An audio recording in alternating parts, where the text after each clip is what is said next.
Friends, welcome back to the channel Ashish sir. आज के इस वीडियो के अंदर हम बात करने वाले हैं chapter number 2 of OC functions of management के अगले इंपॉर्टेंट क्वेश्चन के बारे में, अगले इंपॉर्टेंट कॉन्सेप्ट के बारे में। ये कॉन्सेप्ट आपके लिए बहुत ज्यादा इंपॉर्टेंट है एग्जामिनेशन पॉइंट ऑफ व्यू से, साथ ही साथ आपको समझने के लिए भी। ये जो वर्ड है कोऑर्डिनेटिंग या कोऑर्डिनेशन जिसे हम कहते हैं, ये वर्ड क्या पहली बार आपने सुना है? बिल्कुल नहीं। अगर मैं आपको पूछूं सर आपने कोऑर्डिनेशन पहली बार सुना है क्या, तो आप लोग बोलोगे सर नहीं, ऐसा पहली बार हुआ है 17-18 सालों में क्या हम लोगों ने कोऑर्डिनेशन वर्ड हर बार सुना है। बट इस शब्द का जो मतलब है ना, वो कभी भी इंडिविजुअलिटी के लिए नहीं आता है। एग्री करते हो? नहीं? ठीक है, मैं आपको बताता हूं। कोऑर्डिनेशन का वर्ड का मतलब आता है जब जहां पर मोर देन वन पीपल हो, यानी जहां पे एक ग्रुप बनता हो। जब ग्रुप बनेगा तब एक दूसरे के बीच में तालमेल का होना बहुत ज्यादा जरूरी होता है। तो ये जो कोऑर्डिनेशन का फंक्शन है वो सिर्फ और सिर्फ आपको ग्रुप एक्टिविटी से रिलेटेड होता है, जहां पर आपको कहा जाता है कि have to take the coordination between, you have to maintain the coordination between two persons, you have to communicate with the persons which is in your team, जो आपकी टीम में है उनके साथ आप कम्युनिकेट करो, आप अगले डिपार्टमेंट के साथ कोऑर्डिनेट करो, अपने डिफरेंट लेवल ऑफ मैनेजमेंट के एक्टिविटीज में रिलेट करने वाले लोगों से आप कोऑर्डिनेट करो, क्योंकि आप सभी का मकसद एक ही है, ऑर्गेनाइजेशन के ऑब्जेक्टिव को पूरा करना। उसके लिए सबका तालमेल होना जरूरी है। अगर सबका तालमेल होगा, सब एक सूत्र में बात करेंगे, तो भाई साहब आपके ऑर्गेनाइजेशन के ऑब्जेक्टिव 101% अचीव होने वाले हैं। तो आज हम शुरू करेंगे कोऑर्डिनेशन क्या होता है। तो coordination between different functions and all level of employees is essence of the organization success. किसी भी ऑर्गेनाइजेशन के सक्सेस के लिए सारे के सारे डिपार्टमेंट के जितने भी लोग हैं, जितने भी डिपार्टमेंट्स हैं, वो सबके बीच में तालमेल होना, एम्प्लॉयज के बीच में तालमेल होना, कोऑर्डिनेटिंग होना बहुत ज्यादा इंपॉर्टेंट है, क्योंकि हम सभी लोग ऑर्गेनाइजेशन के ऑब्जेक्टिव्स के लिए क्या करते हैं? काम करते हैं। It is an integration, it is an integration of different activity which is essential for their smooth flow.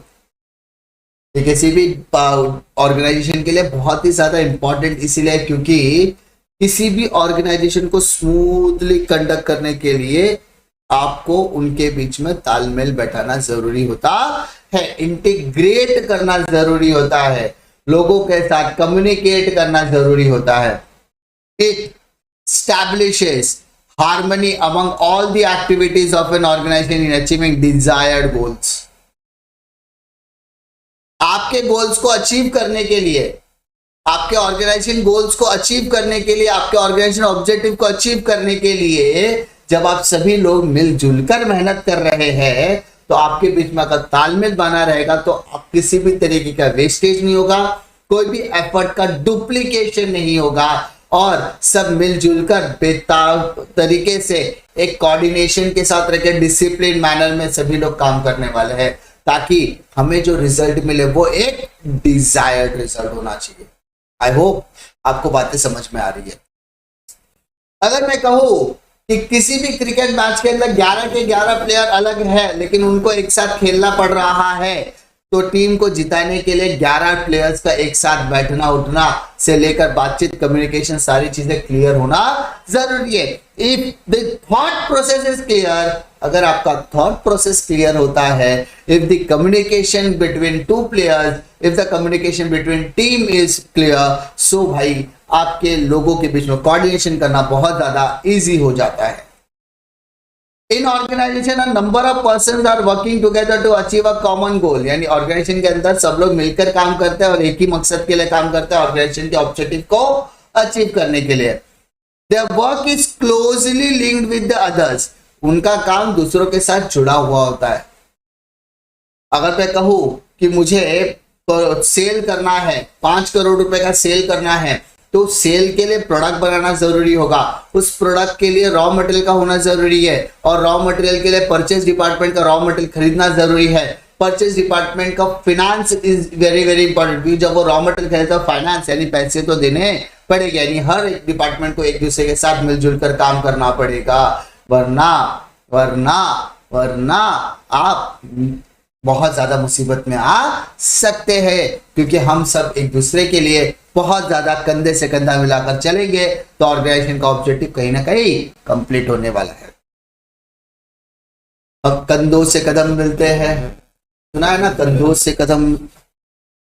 उसके बाद therefore it becomes necessary to bring together the group efforts and harmonize them carefully. Coordination will not exist unless the efforts are taken to achieve it. Coordination कब important होगा या coordination कब possible हो, जब आप लोग एफर्ट डालोगे उस चीज के लिए। If you are putting the efforts, if you are taking the efforts, तो आपके एफर्ट्स को लोगों के साथ कोऑर्डिनेट करो, कम्युनिकेट करो, तो भाई सभी लोग आपके साथ मिलजुल कर काम करेंगे। ठीक है, नॉर्मली आपने लगान मूवी देखी होगी, सबका एक दूसरे के साथ तालमेल होना बहुत ज्यादा जरूरी। आपने क्रिकेट मैच देखा होगा, आपने हॉकी का मैच देखा होगा, आपने फुटबॉल के मैचेस देखे होंगे, जहां भी टीम खेलती है वहां पर एक दूसरे के साथ तालमेल बैठाना बहुत ज्यादा जरूरी हो जाता है। ठीक है, next, coordination is the integration and synchronization of the efforts. बेटा सिंक्रोनाइजेशन का मतलब ही होता है कि भाई तालमेल बैठा कर रखना, इंटीग्रेट करके रखना of the efforts of a group as a provide unity of action for organization goals. It is a hidden force which binds all other functions of management. बिना कोऑर्डिनेशन के, बिना तालमेल के, बिना सिंक्रोनाइजेशन के आपका फंक्शन कंप्लीट होगा कैसे? हमने प्लानिंग तो कर दी, हमने लोगों को काम पर रख दिया, हमने चीजों को ऑर्गेनाइज करके दे दिया, डायरेक्टर ने डायरेक्शन देने का काम कर दिया, लेकिन आप लोगों के बीच में तालमेल ही नहीं है। If there is no coordination, तो कोई दूसरा आकर आपका फायदा उठाकर जा सकता है, कोई दूसरा उठाकर आपकी टीम को आपकी ही सरजमी पर हरा सकता है, क्योंकि if you have a better plan, अगर आपके पास बहुत अच्छा प्लान है, so to achieve that particular plan, to execute that particular plan, you have to be very very coordinating and you have to be on your right path, which is directed by the director. यानी direction देने के बाद आपको जो रास्ता बताया गया है डायरेक्शन के द्वारा, उस पर आपको चलना है, तो आपको सभी को साथ में मिलकर चलना होगा, क्योंकि सभी का कोऑर्डिनेशन होना इज वेरी वेरी इंपॉर्टेंट। यहां पर हम लोग बात करेंगे डेफिनेशंस की, तो यहां पर मैं डेफिनेशन लेने वाला हेनरी फयोल का। हेनरी फयोल का डेफिनेशन क्या कहता है? To coordinate is to harmonize all the activities of a concern to facilitate its working and its success। यानी हमें कोऑर्डिनेशन क्यों रखना है? बिकॉज अगर सारे के सारे कंसर्न, यानी एक कंसर्न के अंदर सारी की सारी एक्टिविटीज एक दूसरे से कोऑर्डिनेट करती है, तो उसका काम करने का तरीका स्मूथ हो जाएगा, और वो स्मूथ वर्किंग की वजह से हम ऑर्गेनाइजेशन के ऑब्जेक्टिव को इजीली अचीव कर सकते हैं। आई होप आपको इसमें कोई दिक्कत नहीं आएगी। ना हम लोग बढ़ते हैं इंपॉर्टेंस ऑफ कोऑर्डिनेटिंग की तरफ। नॉर्मली आप देखोगे कि आप पाओगे कि सारे के सारे क्वेश्चंस एक दूसरे से मिलते जुलते हैं, हर पॉइंट्स एक दूसरे से मिलता जुलता, तो हम लोग थोड़ा सा फटाफट करने की कोशिश करेंगे। मैंने बार बार आपको अभी एक्सप्लेन किया कि भाई साहब आपको कोऑर्डिनेशन किस में रखना है? टीम स्पिरिट रखनी है। क्या रखनी है? Team spirit. यहाँ पर डिस्प्यूट नहीं होना चाहिए, इसमें कॉन्फ्लिक्ट नहीं होना चाहिए, ना ही वो डिस्प्यूट, ना ही वो कॉन्फ्लिक्ट इंडिविजुअल लेवल पर, ना ही डिपार्टमेंट लेवल पर, ना ही एम्प्लॉयर एम्प्लॉय के लेवल पर, क्योंकि अगर झगड़े होंगे तो किसी का काम बनने वाला नहीं है। और अगर किसी ऑर्गेनाइजेशन के अंदर झगड़े होंगे तो उसमें नुकसान इंडिविजुअल लेवल पर नहीं होता, डिपार्टमेंट लेवल पर नहीं होता, वहां पर नुकसान कंपनी का ही होता है। इसीलिए हमें यहाँ पर टीम स्पिरिट बनाए रखना बहुत ज्यादा जरूरी है, और टीम स्पिरिट को बनाए रखने के लिए हमें अपने रोल, हमें अपनी जिम्मेदारियों को समझना पड़ेगा, और हम अपनी जिम्मेदारियों को बाकायदा निभाते हैं तो हमें कोई रोक नहीं कर सकता। ठीक है, आप अपना काम करो, मैं मेरा काम करूंगा। You have to do your work, I have to do my work। अगर आप अपना काम ईमानदारी से करोगे, मैं अपना काम ईमानदारी से करूंगा, तो ऑब्वियसली एक दूसरे का इनपुट एक के लिए आउटपुट बन जाएगा, और आसानी से हम ऑब्जेक्टिव को अचीव कर सकते हैं। Next point, gives proper direction. भाई साहब इसके पहले वाले फंक्शन में हमने यही देखा था। डायरेक्टर इज अ पर्सन जिसका विजन एकदम क्लियर होता है कि भाई आपको ये काम करना ही करना है, बट किस तरीके से करना है उसको एक्सप्लेन भी डायरेक्टर करता है। डायरेक्टर का एक विजन होता है, वो विजन समझना बहुत ज्यादा जरूरी है। तो you have to be very very curious, you have to be very very knowledgeable about that कि जो डायरेक्शन दिया गया है, जो बताया गया है, हम उसको स्ट्रिक्टली फॉलो करेंगे। ठीक है, इसका मतलब डायरेक्टर और एम्प्लॉयर एम्प्लॉय सबके बीच में तालमेल होना बहुत जरूरी है। Next, facilitates motivation. हर फंक्शन के अंदर मोटिवेशन, कि अगर आप काम करोगे आपको इस तरीके का बेनिफिट मिल सकता है। मोटिवेशन दो तरीके के होते हैं, एक तो होता है एप्रिसिएशन के तौर पर कि बहुत अच्छा काम किया, वेरी गुड, हम आपका शुक्रिया अदा करना चाहते हैं। और दूसरा होता है मॉनेटरी बेनिफिट। अगर आप उसको मॉनेटरी बेनिफिट के तौर पर बोनस देते हो, कमीशन देते हो, सैलरी पे आउट अच्छा देते हो और सैलरी इंक्रीमेंट देते हो, तो वो ऑब्वियसली आपकी कंपनी के लिए क्या करेगा, काम करेगा। बट आपके terms and conditions should be very very crystal clear कि अगर आप प्रॉपर काम करोगे, if you achieve that particular target, if the company is going to give you a remuneration, company is going to give you a promotion. So यहां पर आपको motivation by hook और by word या by appreciation किसी तरह से देना पड़ेगा। नेक्स्ट पॉइंट की तरफ आते हैं बेटा। नेक्स्ट पॉइंट है optimum utilisation of resources. Normally हर इसमें आपने देखा होगा, अगर आप एक दूसरे के साथ तालमेल बैठाकर रख रहे हो, अगर मैनेजर एम्प्लॉयर के साथ, एम्प्लॉय के साथ रिलेशन बना के रख रहा है, या सेक्रेटरी यानी सीईओ जो है वो डायरेक्टर के साथ रिलेशन बना के रख रहा है, या उसके साथ कोऑर्डिनेट रख रहा है, तो वो कोशिश करेगा कि जितने भी रिसोर्सेज का हमने इस्तेमाल किया है उसका वेस्टेज कम से कम होना चाहिए, क्योंकि वेस्टेज से कॉस्ट बढ़ता है, कॉस्ट से प्रॉफिट रिड्यूस होता है। सिंपल। तो हमें अपने कॉस्ट को रिड्यूस रखना है तो वेस्टेज को रिमूव करना पड़ेगा, वेस्टेज को रिड्यूस करना पड़ेगा ताकि हमारे प्रॉफिट मार्जिन बढ़ सके। Next, achieve organizational objective. हमने बार बार कहा कि भाई साहब कोऑर्डिनेशन से क्या होता है, वेस्टेज को रिड्यूस किया जाता है, कंपनी का जो आइडल टाइम है, जो टाइम पास वाला टाइम है, उसको रिड्यूस किया जाता है, टारगेट को जल्दी से जल्दी कंप्लीट किया जाता है, डिपार्टमेंट के अंदर डिस्प्यूट उसको सॉल्व किया जाता है, क्योंकि हम सभी लोग किसी एक मकसद के लिए काम कर रहे हैं और वो मकसद अचीव करना हमारी पहली प्रायोरिटी होनी चाहिए। और यहां पर ऑर्गेनाइजेशन का objective will be the first priority. Next, improves relation. हमें रिलेशन को क्या करना है, इंप्रूव करना है। सर किनके रिलेशन की बात हो रही है, यहां पर हम लेवल ऑफ मैनेजमेंट की बात कर रहे हैं कि टॉप लेवल मैनेजमेंट का रिलेशन मिडल से अच्छा होना चाहिए, मिडल का लोअर से होना चाहिए, लोअर का वर्कर्स के साथ रिलेशन अच्छा होना चाहिए, एक डिपार्टमेंट का दूसरे डिपार्टमेंट के साथ रिलेशन अच्छा होना चाहिए। अगर रिलेशन इंप्रूव होगा तो कोऑर्डिनेशन करना ज्यादा आसान हो जाता है। Leads to higher efficiency.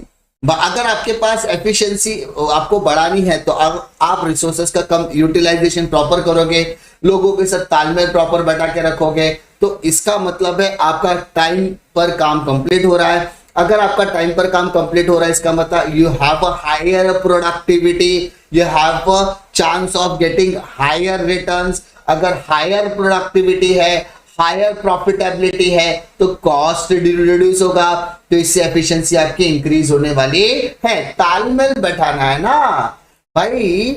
हम खाना बनाने बैठे हैं तो मम्मी एक काम करो, आप भी खाना बनाओ, आप एक चीज बना दो, मैं दूसरा चीज बनाता, तीसरा। तो हम तालमेल बैठाकर, मम्मी एक काम करो, आप खाना बना दो, मैं बाकी के काम करने की कोशिश करता हूँ या करती हूँ, तो इससे काम क्या हो जाता है, थोड़ा स्मूथ तरीके से कंप्लीट हो जाता है। Clear. Next, improves goodwill. Goodwill is a reputation of the business. Goodwill is the reputation of the business. किसी भी टीम के अंदर अगर कोऑर्डिनेशन होगा ना तो गुडविल जीतना तो जीतना ही है ना। उसी तरीके से अगर ऑर्गेनाइजेशन के अंदर तालमेल है, अगर ऑर्गेनाइजेशन के लोगों के अंदर तालमेल है, ऑर्गेनाइजेशन के डिपार्टमेंट के अंदर तालमेल है, तो एक्सटीरियर वाले उसका फायदा नहीं उठा सकते, एक्सटर्नल फैक्टर्स उसका फायदा नहीं उठा सकते। समझे। तालमेल है, आपके मन में मन मुटाव होगा, एक्सटर्नल को पहले पता चलता है, इंटरनल को शायद बाद में पता चलेगा। दो डिपार्टमेंट के अंदर डिस्प्यूट है, बॉस को बाद में पता चलेगा, एक्सटर्नल फैक्टर्स को पहले पता चलेगा, वो उसका फायदा उठाना अच्छी तरीके से जानते हैं। तो अगर आपके डिपार्टमेंट के अंदर कोऑर्डिनेशन अच्छा होगा, आपके डिपार्टमेंट के अंदर तालमेल अच्छा है, सिंक्रोनाइजेशन अच्छा है, सब मिलजुल कर काम करते हैं, टीम स्पिरिट के साथ काम करते हैं, तो मार्केट में कोई भी निगेटिव इमेज आपकी कंपनी की नहीं जाएगी, जिससे कंपनी का गुडविल मार्केट में बढ़ने वाला है। और जब गुडविल की हम बात करते हैं तो मार्केट में उसका हिस्सेदारी भी बढ़ने के चांसेस कई हद तक बढ़ जाते हैं। ठीक है, नेक्स्ट बात करते हैं बेटा हम लोग यूनिटी ऑफ डायरेक्शन की। हमने बात की थी, डायरेक्शन में किया था कि डायरेक्टर इज अ पर्सन जिसका विजन एकदम क्लियर होता है, क्रिस्टल क्लियर, वो डायरेक्शन देना जानता है, काम करवाना जानता है, बट उस काम करवाने के लिए उसको एक वे बताना पड़ता है, एक पाथ ऑफ सक्सेस बताना पड़ता है। अब यहां पर आपका जो डायरेक्शन है वो भी एक तरीके से आना चाहिए, यूनिफॉर्म तरीके से आना चाहिए। मल्टीपल बॉसेस, मल्टीपल कंफ्यूजन, एक बॉस ने दो लोगों को दो अलग अलग काम दिया, वो रिपोर्टिंग कैसे करेगा? एक बॉस ने एक इंसान को दो काम दिए, एक बॉस ने दो इंसान को दो सेम काम दिए, तो इट लीड्स टू कंफ्यूजन। काम इसको दिया कि मेरे को दिया, रिपोर्टिंग किसको करना है? तो मल्टीपल बॉसेस भी कंफ्यूजन क्रिएट करते हैं। तो हमें क्या ध्यान रखना है कि भाई हमें जो डायरेक्शन आ रहा है, हमें जो डायरेक्शन दिया जा रहा है वो यूनिफॉर्म तरीके से आना चाहिए, प्रॉपर डायरेक्शन होना चाहिए, और एक ही जगह से आएगा तो कोऑर्डिनेशन करना बहुत ज्यादा आसान होता है। Next point, specialization. मतलब भाई साहब आप स्पेशलाइज हो कैसे? आपको अपना काम पता होना चाहिए। आप अपना काम जानते हो, मैं मेरा काम जानता हूं, मैं परचेजिंग करना चाहता हूं, मैं फाइनेंस करना चाहता हूं, मैं सेल्स करना चाहता हूं, मैं प्रोडक्शन करवाना चाहता हूं। तो इसका मतलब if you have a knowledge in your mind, you have the experience in your soul, तो आपको पता है काम कैसे करवाना है। और जब वो काम आप अपने दिल और दिमाग दोनों से करते हो, ठीक है, जब आप वो दिल और दिमाग दोनों से करते हो तो इट लीड्स टू स्पेशलाइजेशन। ठीक है, क्या बोला बेटा? It leads to specialization. अरे भाई फटाफट एक बार वापस देखते हैं। सर कोऑर्डिनेशन का मतलब क्या होता है? कोऑर्डिनेशन ये वर्ड जो है ना वो टीम स्पिरिट से आता है, कि अगर ये कोऑर्डिनेशन करने का मतलब है कि जब किसी भी ऑर्गेनाइजेशन के अंदर एक से ज्यादा लोग काम करते हैं तो इन दोनों के सभी के बीच में तालमेल का होना बहुत ज्यादा जरूरी है, क्योंकि तालमेल बैठने से आपका काम बहुत आसान तरीके से हो सकता है। अपने कामों को अपने अपने डिग्निटी के हिसाब से, अपने अपने वर्क एक्सपीरियंस के हिसाब से, अपने अपने क्वालिफिकेशंस के हिसाब से डिवाइड कर सकते हैं, काम को अच्छी तरीके से करके दिखा सकते हैं। अगर सबके बीच में तालमेल होगा तो काम में किसी भी तरीके का रिपीटेशन नहीं होगा, वेस्टेज नहीं होगा, और किसी भी तरीके का डिस्प्यूट है तो उसको रिजॉल्व कर लेना चाहिए, क्योंकि हमारे डिस्प्यूट का पहला पता एक्सटर्नल फैक्टर्स को पता चलता है, कॉम्पिटिटर्स को पता चलता है, जिसका एडवांटेज वो लेना अच्छी तरीके से जानते हैं। तो हमें हमारे ऑर्गेनाइजेशन के अंदर सभी डिपार्टमेंट में कोऑर्डिनेशन बनाए रखना पड़ेगा। आई होप आपको इस क्वेश्चन में किसी भी तरह की डिफिकल्टी नहीं होगी। कोई भी डिफिकल्टी आती है तो कमेंट सेक्शन में अपना कमेंट ड्रॉप कर सकते हैं। और अगर अभी तक आपने हमारा टेलीग्राम चैनल नहीं ज्वाइन किया तो चैनल को जरूर ज्वाइन कीजिए, उस पर सारे लेक्चर्स के अपडेट आपको यहाँ पर मिलते रहेंगे। मिलते हैं आपको अगले वीडियो में एक और नए लेक्चर वीडियो के साथ। तब तक के लिए जय हिंद।